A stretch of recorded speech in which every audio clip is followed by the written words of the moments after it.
Bonjour à tous, bienvenue dans ce nouvel épisode du balado IA Québec par le Conseil de l'innovation du Québec. Dans cet épisode, on reçoit Xavier-Antoine Lalande, préfet de la MRC Rivière-du-Nord et maire de Saint-Colomban.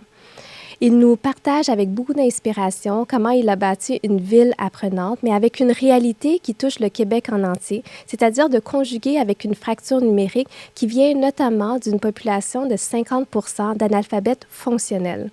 Donc, comment faire pour créer à travers ces communautés et ces citoyens un milieu où les gens veulent adopter l'intelligence artificielle pour maintenir aussi un niveau de bien-être? Il nous parle aussi comment l'IA est un outil pour aider autant les cols bleus que les cols blancs à se libérer des tâches chronophages pour avoir une meilleure relation aussi avec leur milieu de travail. Donc, j'espère que vous allez apprécier ce nouvel épisode du balado IA Québec par le Conseil de l'innovation du Québec. Bonne écoute!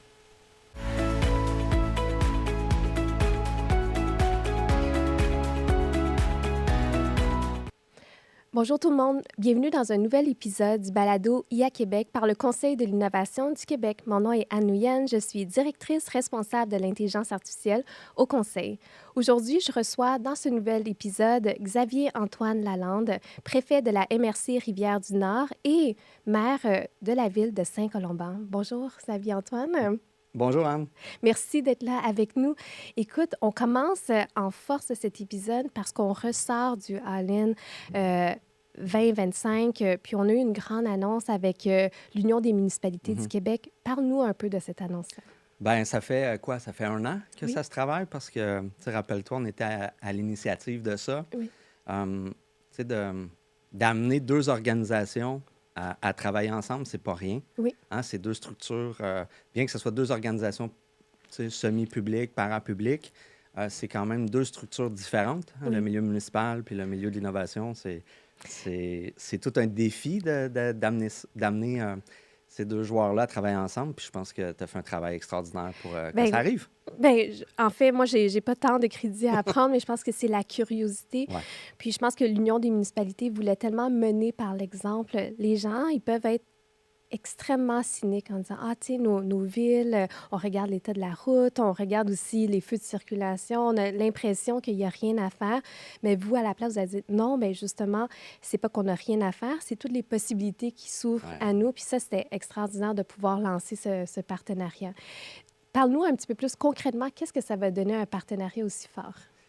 Ça va amener à développer des pratiques, tu sais, à vulgariser beaucoup l'intelligence artificielle à l'intérieur du milieu municipal parce qu'il y a quand même un petit groupe de gens qui sont sensibilisés à l'impact, à l'importance que ça peut avoir dans nos processus auprès de la population. Mais il y a quand même aussi un grand groupe d'élus, d'acteurs qui, comme dans la société, ont quand même une vigilance par rapport à comment on intègre cette nouvelle... moi, j'appelle ça un moyen. Je ne veux même pas appeler ça une technologie parce que c'est un nouveau moyen qui va s'immiscer un peu en ce qui nous concerne, notre prise de décision, mais dans nos vies. Ce que j'apprécie aussi de cette collaboration, c'est que vous n'êtes pas en train d'inventer des nouvelles métriques de performance. Ce n'est pas intégrer l'intelligence artificielle pour intégrer l'intelligence artificielle, mais c'est vraiment de l'utiliser pour arriver à faire des meilleurs services aux citoyens. Parle-nous un peu du quotidien. Là. Toi, tu gères une ville aussi. Tu nous as partagé que tu as commencé depuis tes 31 ans. Là, je nomme pas ton âge aujourd'hui, mais on va laisser le suspense de cette façon-là. Donc, toi, tu regardes quand même tous les piliers, parce que dans une ville, vous touchez aux citoyens, vous avez un milieu complexe aussi avec des employés syndiqués, vous avez avec des élus des mandats de 4 ans. Donc, il y a plein de pièces de cette façon-là, mais est-ce que tu peux, pour nos auditeurs, expliquer un peu le fonctionnement d'une ville? Bien, Saint-Colomban, c'est une ville de 19 000, plus ou moins, habitants. C'est une organisation qui a mué beaucoup, là. Elle est passée d'un statut de paroisse à un statut de ville en très peu de temps lié à sa croissance démographique. Fait que moi, quand je suis arrivé en poste à la mairie en 2017, j'ai commencé en 2013, ça fait 12 ans. Fait que les gens pourront calculer. Le directeur général de l'époque là, m'avait donné un gros document de l'ENAP pour me sensibiliser aux besoins d'ajuster la structure organisationnelle à la croissance démographique. Parce qu'on avait vu dans le passé qu'il y avait des villes qui n'avaient pas fait ce geste-là. Tu sais, la population augmente. Quand une population augmente, il y a les services qui augmentent. Il y a le budget qui augmente, mais il faut être capable de bien faire croître son organisation en ressources humaines, en Oui, efficacité des processus, puis plein d'autres trucs comme ça.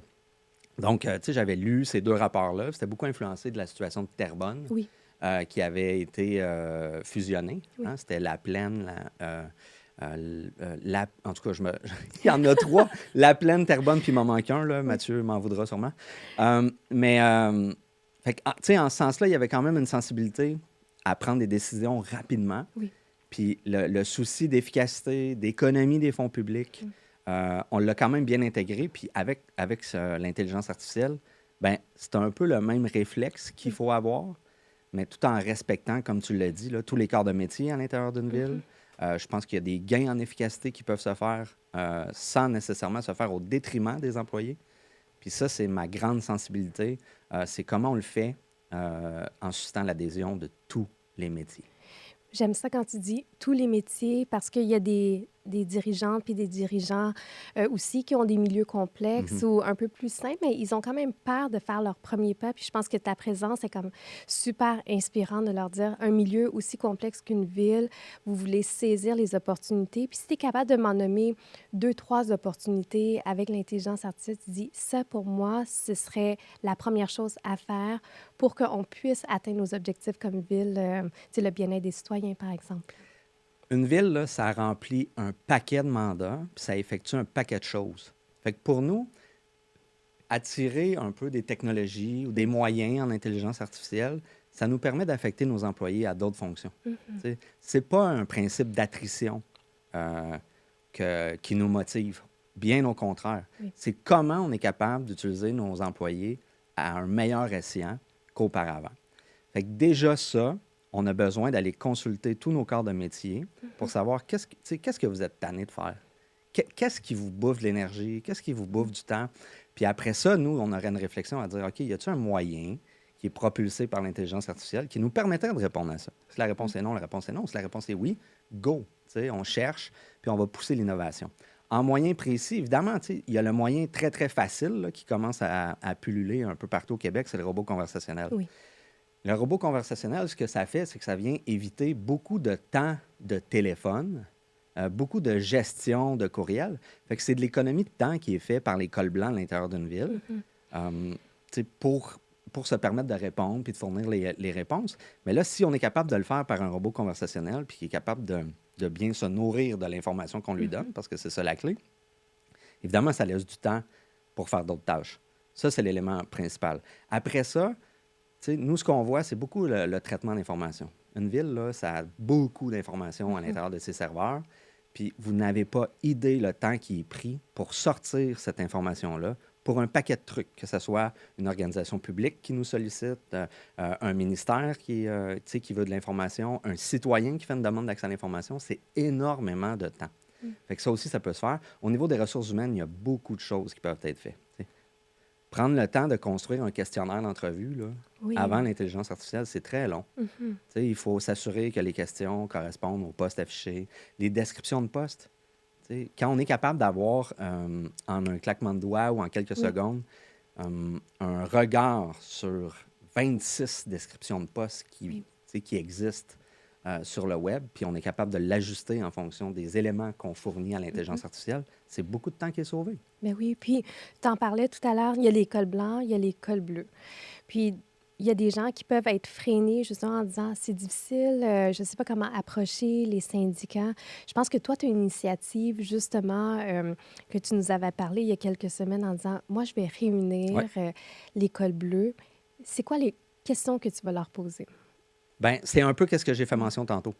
Tu sais, qu'est-ce qui vous dérange actuellement? Où vous voyez, là, selon votre regard, où vous voyez de la perte de productivité? Tu sais, quelle tâche que vous verriez se faire en mode accéléré Oui. ou qu'une technologie pourrait améliorer votre rendement au travail? Mais c'est pas seulement le rendement, c'est le santé, sécurité au travail aussi.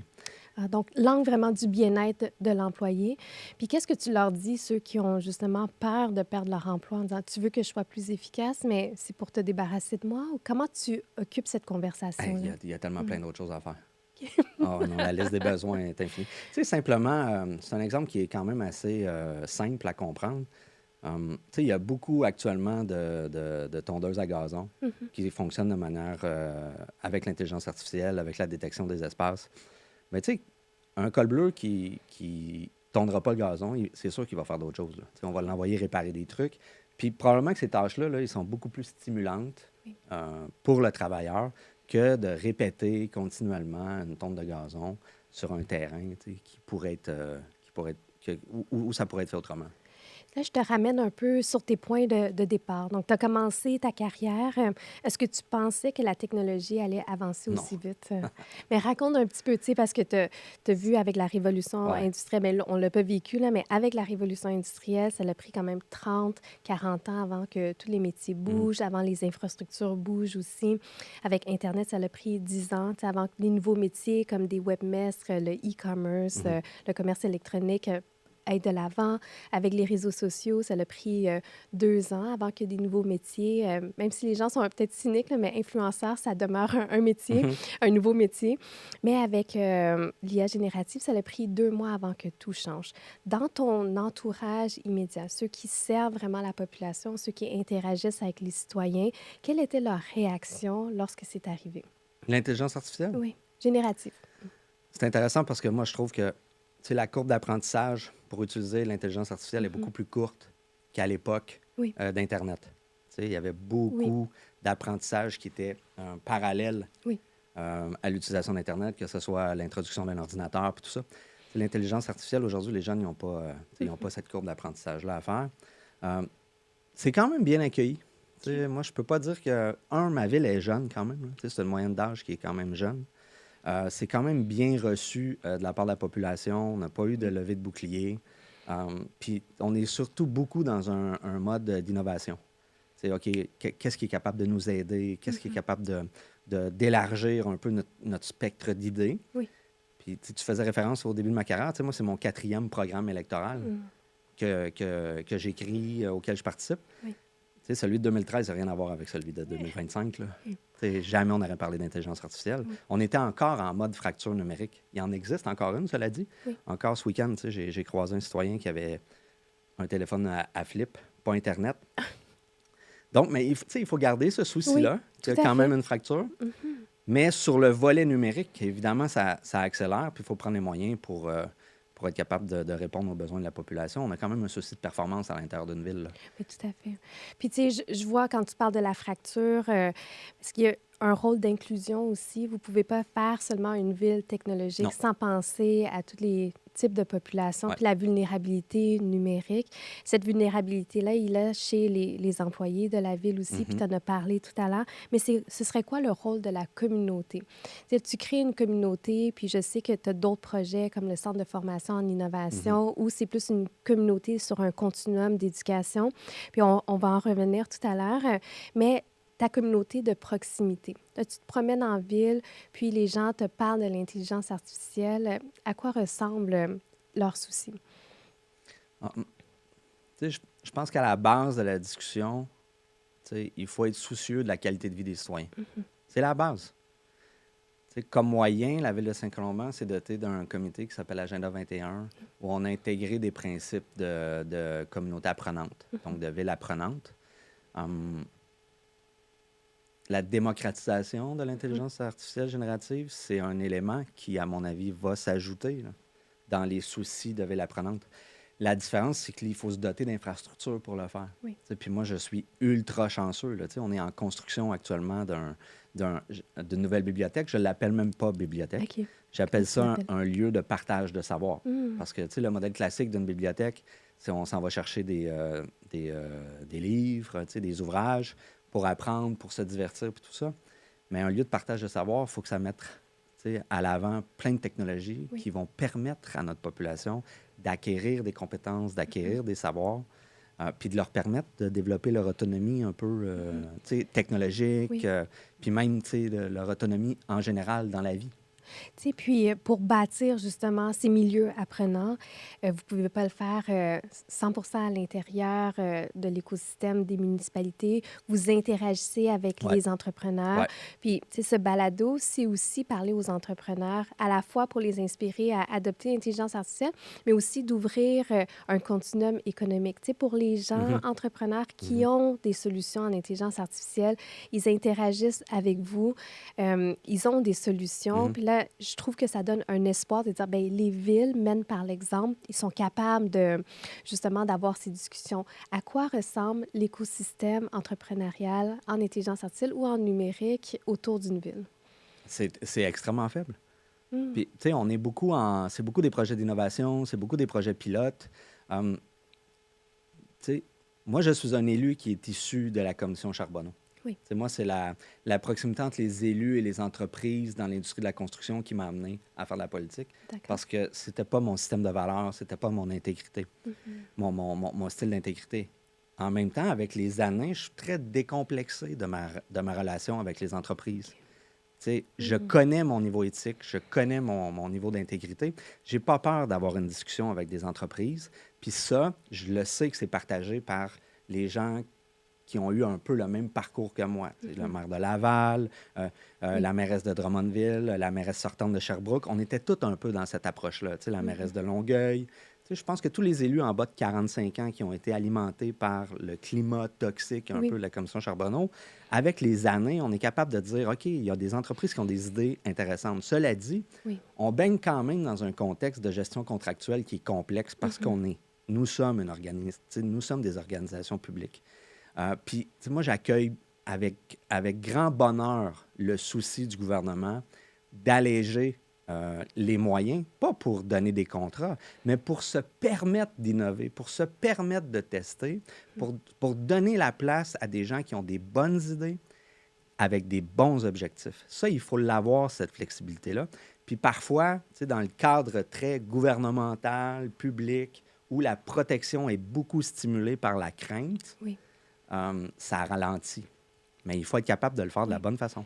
Tu utilises des mots très forts. Tu sais, tu parles de crainte, tu parles de peur, tu parles de courage pour parler aux entreprises. Tu sais, dans le meilleur vœu pour une communauté, c'est que cette relation-là devienne saine parce Mhm, qu'une ville, c'est aussi un milieu catalyseur en innovation. mhm. Je pense qu'il y a une initiative que je voudrais que tu partages aux auditeurs. C'est le Centre de formation et d'innovation dans la MRC Rivière-du-Nord.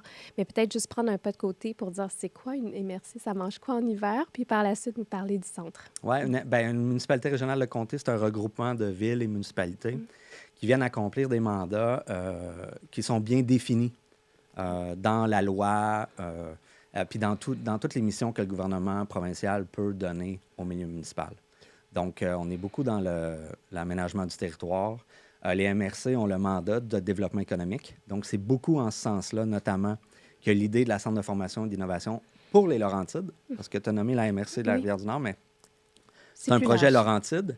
Euh, c'est un projet qui a l'ambition de stimuler beaucoup le développement économique et industriel, puis se donner une stratégie qui va permettre d'attirer des investissements, qu'ils soient publics ou privés, mais vraiment de donner une orientation en transport innovant pour définir vraiment la région des Laurentides comme étant vraiment un foyer d'innovation, un foyer d'initiative. Puis ce que ça a créé, puis c'est né d'une absence du milieu politique dans les stratégies de développement économique.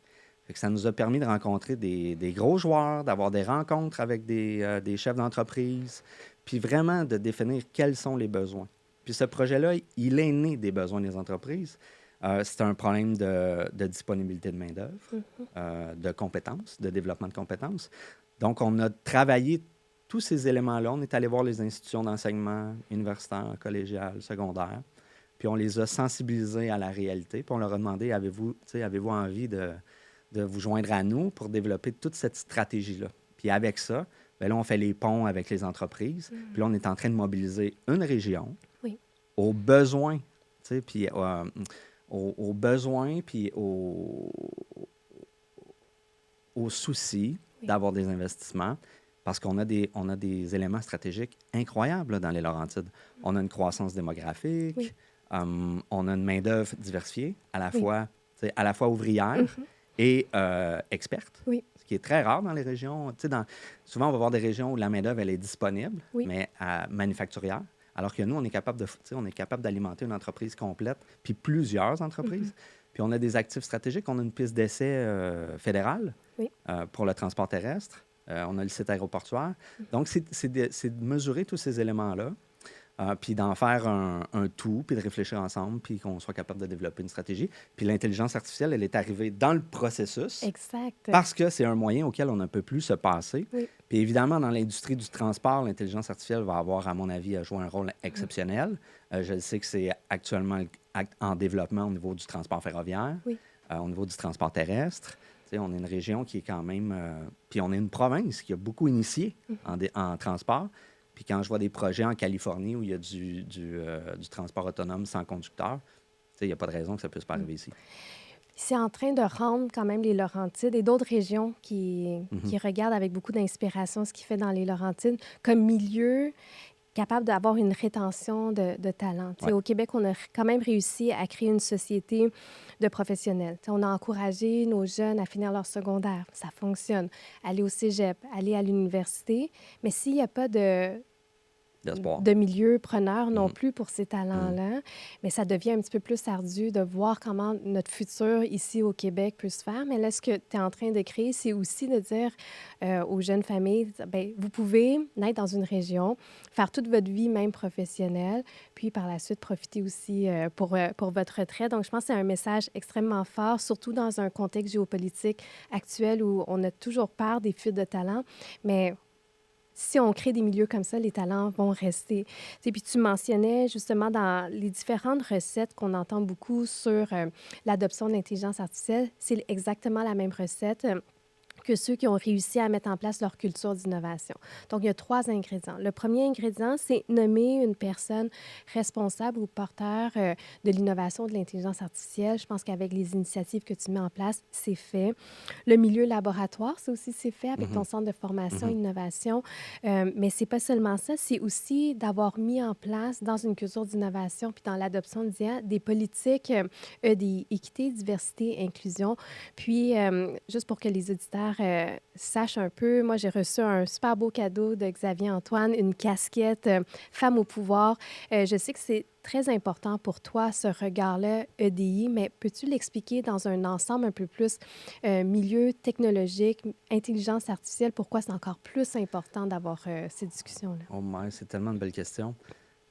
Tu sais, je pense qu'une société se définit par la richesse de ses apports. Puis, tu sais, n'importe quelle politique qui exclurait des gens, on se prive de connaissances, de regards, de perspectives qui enrichiraient on est rendu tellement des sociétés croisées, j'ai envie de dire, qui ont des échanges mondialisés avec des perspectives différentes. Oui, on entend beaucoup l'homogénéisation des cultures, mais il y a beaucoup de spécificités culturelles qui demandent à être mises en valeur. Puis, tu sais, un regard de femme, c'est pas un regard d'homme.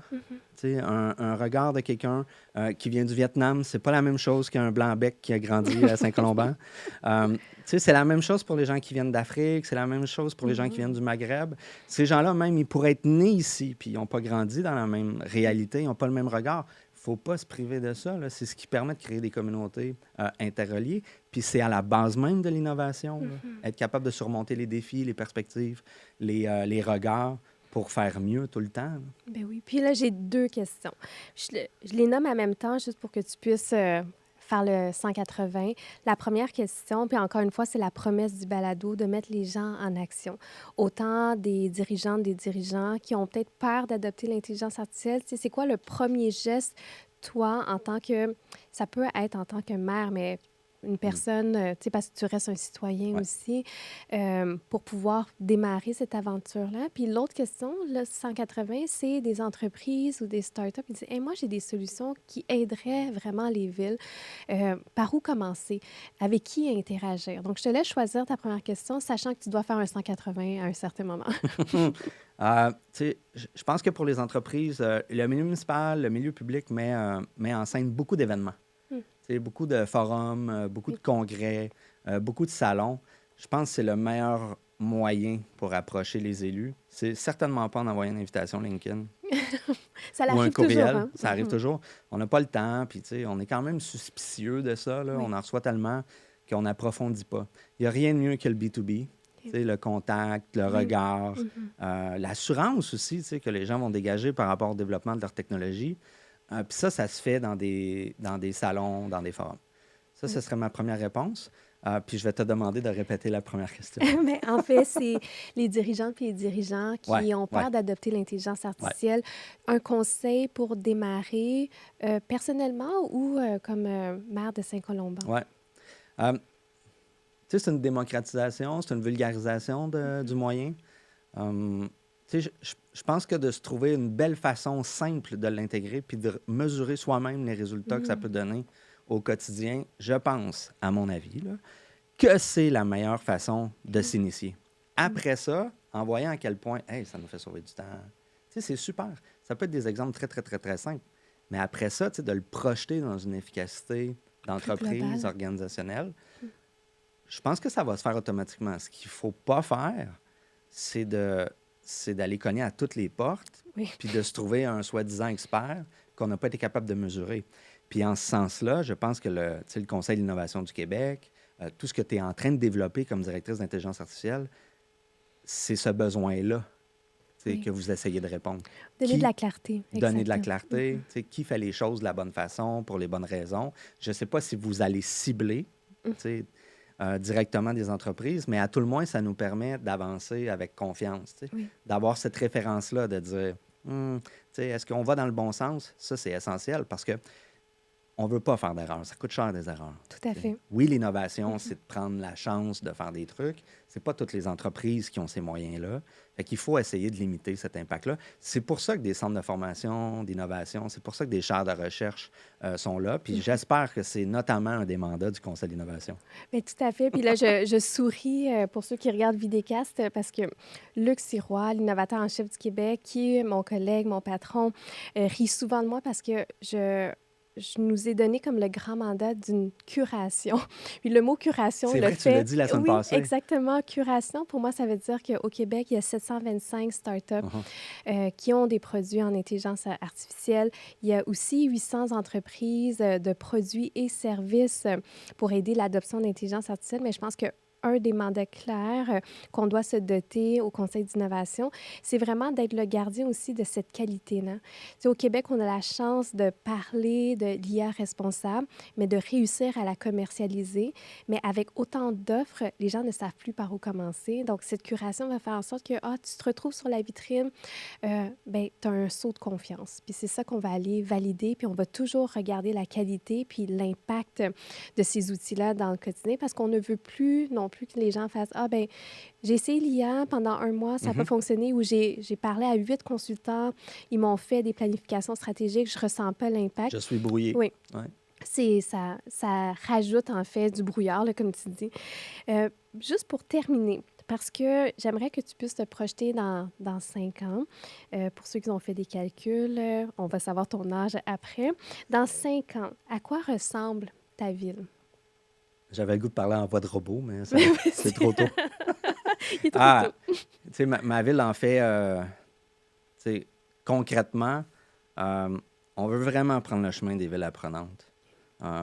Puis, le concept de la ville apprenante, bien évidemment, c'est de diversifier les apprentissages. C'est à la fois de mettre à la disposition des machines à coudre, mais c'est à la fois aussi d'avoir une imprimante 3D, puis d'être à l'avant-garde de l'intelligence artificielle, dans le sens que, on va être capable de mettre à la disposition des outils d'intelligence artificielle qui vont permettre de vulgariser, démocratiser ça. Mais ça prend des lieux. La ville, elle est tout le temps tiraillée entre est-ce qu'on donne des services sans lieu ou est-ce qu'on crée les lieux pour ensuite amener les services? C'est toujours ça. Puis dans le projet du Centre de formation et d'innovation, on est dans la même optique. Est-ce qu'on attend le bâtiment avant d'offrir des services ou on est capable d'offrir des services avant le bâtiment? Oui. Une ville, c'est la même chose. Fait qu'il faut être capable, en même temps, de faire le lien entre ce qu'on veut développer en termes de qualité de vie pour notre population. Puis, pour moi, une qualité de vie, plus tu es autonome, plus tu es informé, compétent, je pense que ta vie peut s'améliorer. Mais c'est faire ce lien-là entre les lieux, puis évidemment, tu sais, j'ai une ville boisée, j'ai une Oui. ville très verte, faire le lien avec l'environnement, puis permettre aux gens de profiter des espaces, puis de la nature qui les entoure. Puis pourquoi pas avoir un milieu intelligent qui te permet de gagner en performance Ouais, pour oui. profiter encore plus Ben de non, exact. l'extérieur. Moi, j'ai encore un modèle de ville qui peut rêver au modèle scandinave, là. Ah oui, C'est c'est une ça. densité de population avec le fait de profiter des espaces verts à la disposition du public, là. Tellement. Puis le fait que tu l'amènes comme ville apprenante, je trouve que c'est porteur d'espoir aussi parce que tu t'éloignes du modèle comme ville intelligente, ville propulsée par l'IA. Mais ville apprenante, ça, c'est un continuum. Ça C'est arrête jamais. constant, ça l'arrête jamais parce que justement, avec la technologie, notre adaptation à la technologie va devoir se faire de plus en plus vite. Puis quand on a un esprit d'apprenant, bien, t'amènes une autre dimension. Puis je Là. pense que c'est la grande qualité de l'humanité, sa capacité à Oui. évoluer. C'est ce qui nous a permis de survivre autant. Puis, tu sais, je veux pas... moi, c'est l'ancien directeur du Collège Montmorency qui m'a sensibilisé OK. au concept de ville apprenante, qui est citoyen de la ville de Saint-Colomban. Fait que, tu sais, avant tout, notre travail, c'est d'être à l'écoute de notre population, prendre les idées, les mesurer, puis les mettre en œuvre quand on trouve qu'elles sont bonnes. Oui. Donc, tu sais, après ça, notre travail est facile. Mais je pense que le mot humanité, ça ferme tellement bien ce nouvel épisode du balado. Xavier Antoine, c'est un plaisir de t'avoir avec nous pour cet épisode-ci. Puis, pour les gens qui sont à l'écoute, je vous remercie d'avoir été avec nous. On était avec Xavier Antoine Lalande, préfet de la MRC Rivière-du-Nord et maire de Saint-Colomban. Xavier Antoine, merci encore. Merci pour cette belle invitation. Merci. Merci beaucoup.